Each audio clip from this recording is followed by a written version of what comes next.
This is Hidden Killers with Tony Bruschi. Here now, Tony Bruschi. There's a certain dark comedy in watching Bryan Kohberger, a man who slaughtered 4 college students in the middle of the night, suddenly discovered that prison isn't exactly the academic sabbatical he must have pictured it in his head. After just a single night on J Block at the Idaho Maximum Security Institution, he was already scribbling out formal complaints like a wronged employee filling out an HR form. He complained about flooding, about constant harassment, about the food not being quite up to his standards. He even wrote, word for word, that he was enduring minute-by-minute verbal threats and harassment, and politely requested to be transferred to a different block. His closing line, "I wish to speak with you soon." Madam? He didn't say madam. "My dear sir?" Almost as if he was booking office hours. The irony is staggering. He's a man who once spent his days theorizing about the psychology of killers, convinced of his intellectual superiority, and yet within hours of entering maximum security, he's filing grievances about mush on a tray and mean words through vents. It's hard not to notice the disconnect. He thought he'd be some kind of case study for criminology professors. Maybe even a pet project for Dr. Ramsland. Famous, observed, maybe even admired in some twisted way. Instead, he's just another inmate. And not even a respected one. He's a target, taunted mercilessly, mocked through the ductwork, and ignored by staff who remind him that B Block wouldn't be any better. He just needs to give it some time. And that's where the psychology comes in, because these letters aren't really about missing food or being annoyed with noise. They're windows into his psyche, revealing a man completely unable to process the reality of his situation. He thought his education, his ability to couch things in formal language, would earn him leverage. Instead, it only highlights his social ineptitude and total lack of adaptability. So today I want to dig deeper into this with someone who knows exactly how to break down behavior in high-stakes environments. Former FBI Special Agent Robin Dreeke has spent his career analyzing people who manipulate, control, and collapse under pressure. He was the former chief of the Counterintelligence Behavioral Analysis Program with the FBI. When it comes to Coburger, those skills are on full display. So, Robin, let me start with this. Coburger isn't just complaining about prison food. He's laying out formal grievances as if he's still in charge of something. When you read that first letter and then how quickly he followed up with claims of sexual harassment, and we'll get to all of that. What does it tell you about how he's processing the loss of control? Let's get into it.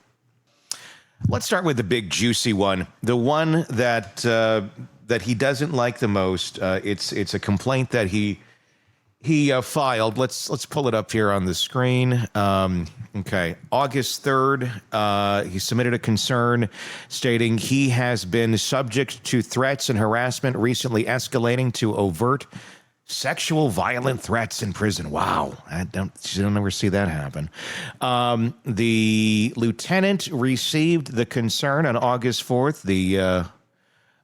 He conducted an interview with Coburger in the J Block and stated that an inmate, which he's naming Peru, which I'm going to guess Peru's canteen is getting filled by a lot of people right now.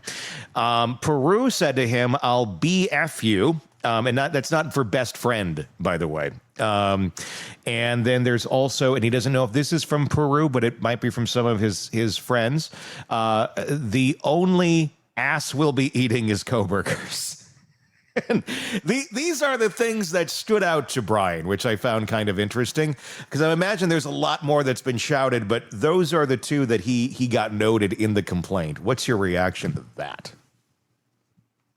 I feel so bad, but so every time his name comes up in prison, I just start laughing. It's pretty bad. My first impression is wow, good, and it's also the style of writing. He seems to be doing the best he can to try to influence people by trying to be articulate, trying to be manual-like. So again, he's shown his social ineptitude of what he's doing, and he's in misery. Misery is not going to end, and he's got a long, long time of continuing to be miserable. Do you think? I mean, I'm a little bit surprised that we have 3 complaint letters from him. You know, a week and a half or 2 weeks in, or however long he's been there. It's not that long. I mean, and these were filed. We're just seeing them now. They were filed at the beginning of the month. So that was very early into his stay here at the Best Western. I was thinking he might have a little bit of expectation that this is what prison's going to be like, because the bar seems to be really low on what he's complaining about. I mean, that was that could influence somebody. But here's another one. Here's another one that he's complaining about. I have and we'll talk about his writing in a moment, but I'll just try and get through it here. I have on several occasions not received all items of food on my tray. I addressed... Tony, can I stop you for 1 second? Yeah, So sorry. I got to get the door, okay? Sure. And we can restart in 1 second. Yep. Okay? Let me...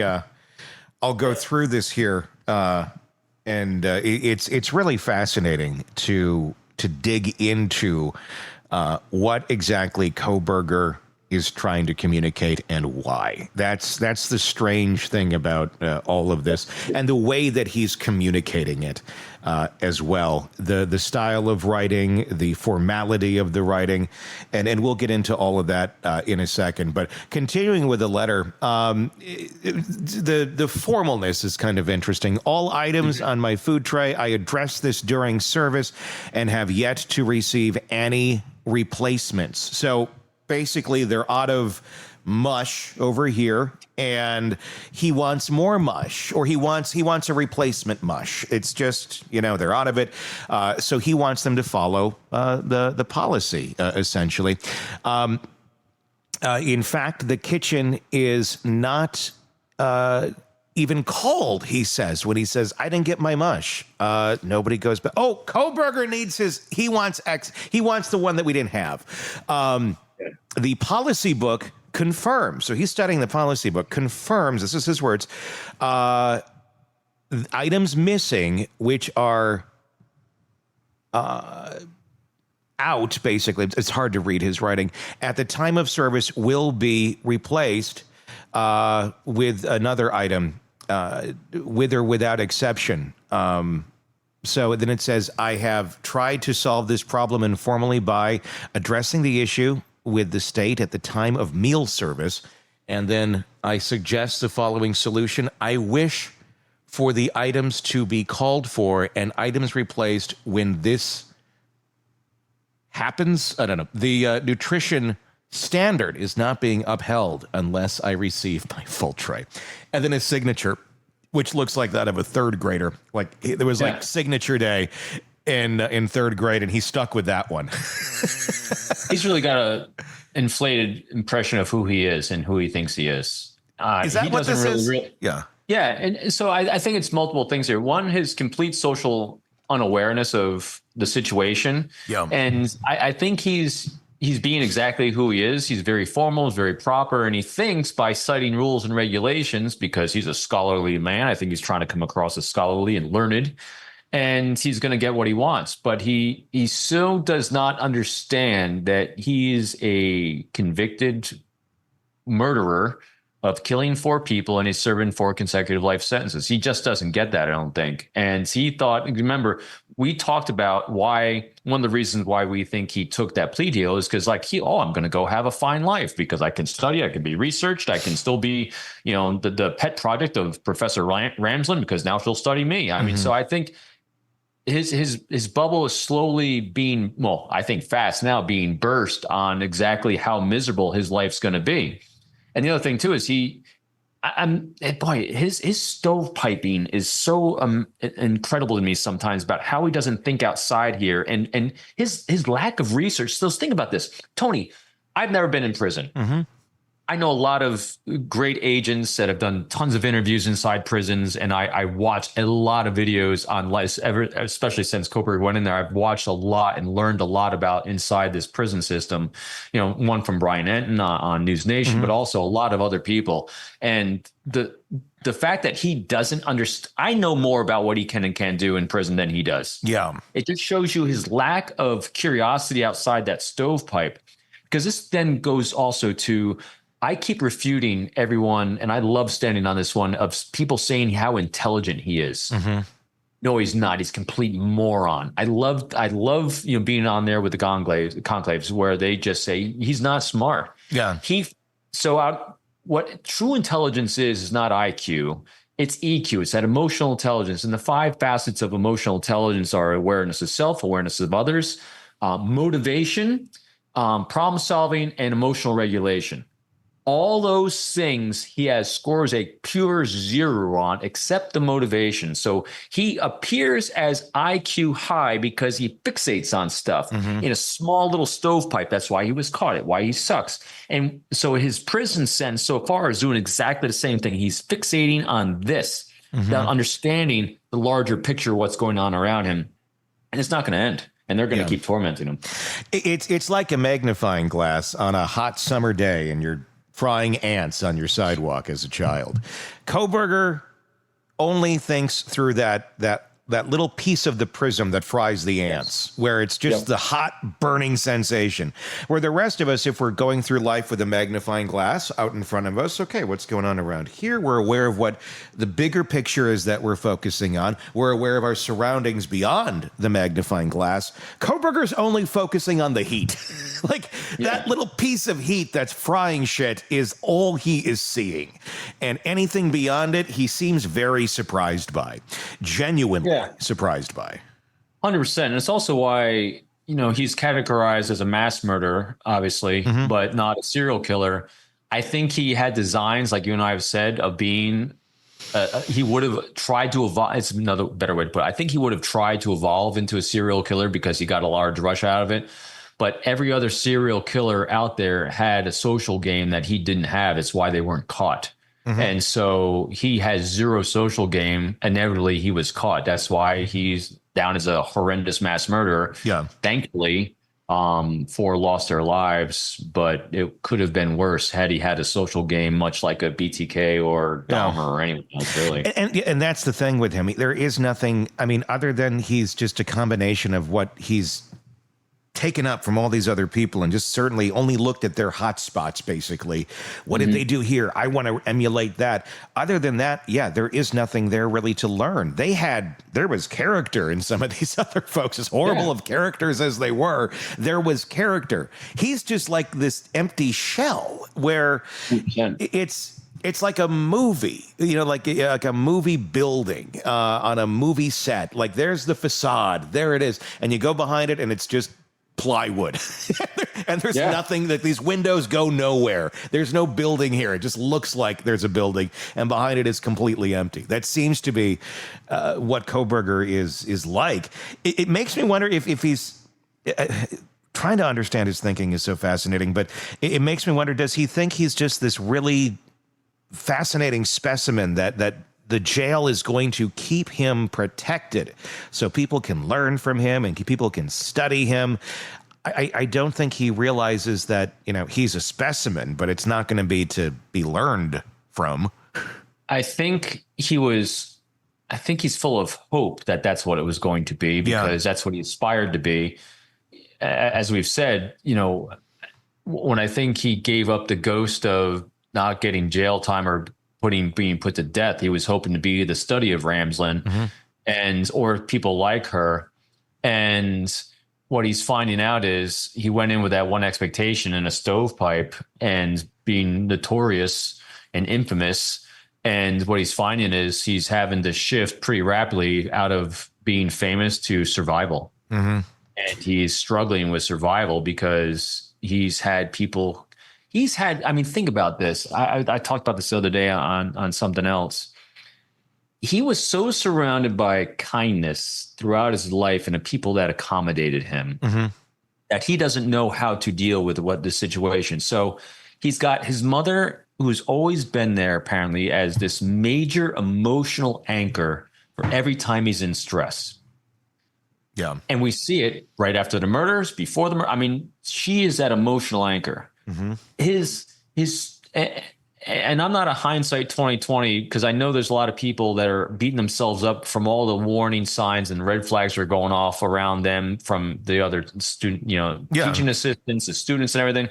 But think about this. So in their shoes, he was surrounded by people, give him another chance, give him another chance, give him another chance, because they saw he was trying his best to be gifted, but was falling short on the social skills. So people were accommodating him.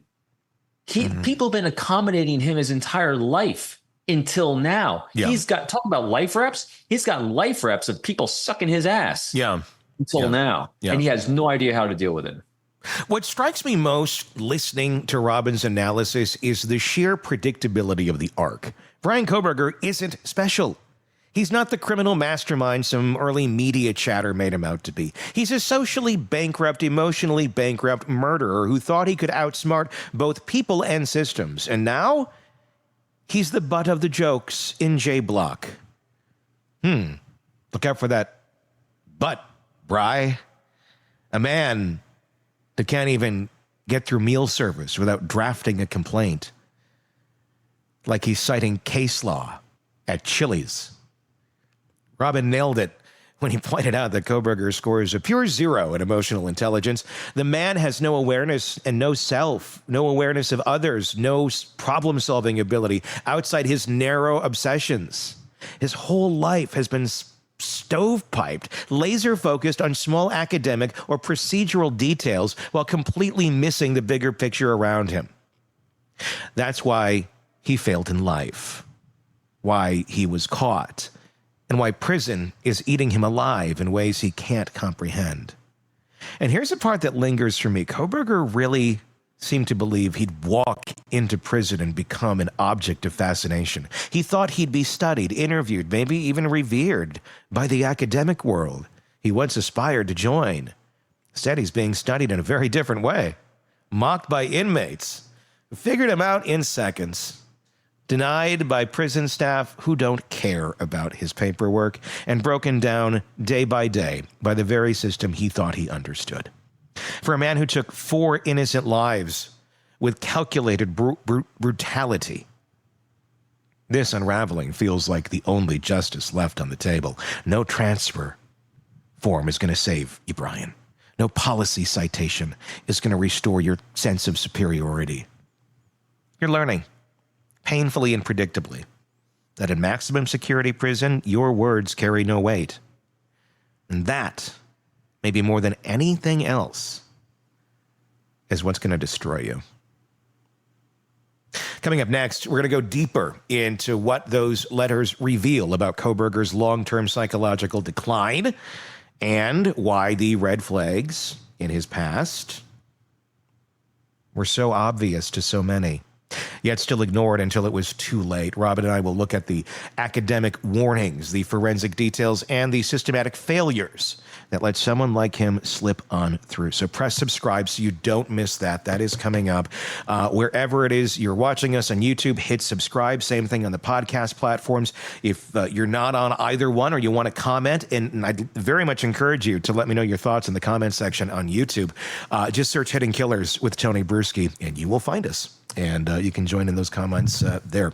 All right. Until next time, I'm Tony Bruschi. We'll talk again real soon. Want more on this case and others? Then press subscribe now and don't miss a moment of true crime coverage from Tony Bruschi and the Hidden Killers podcast.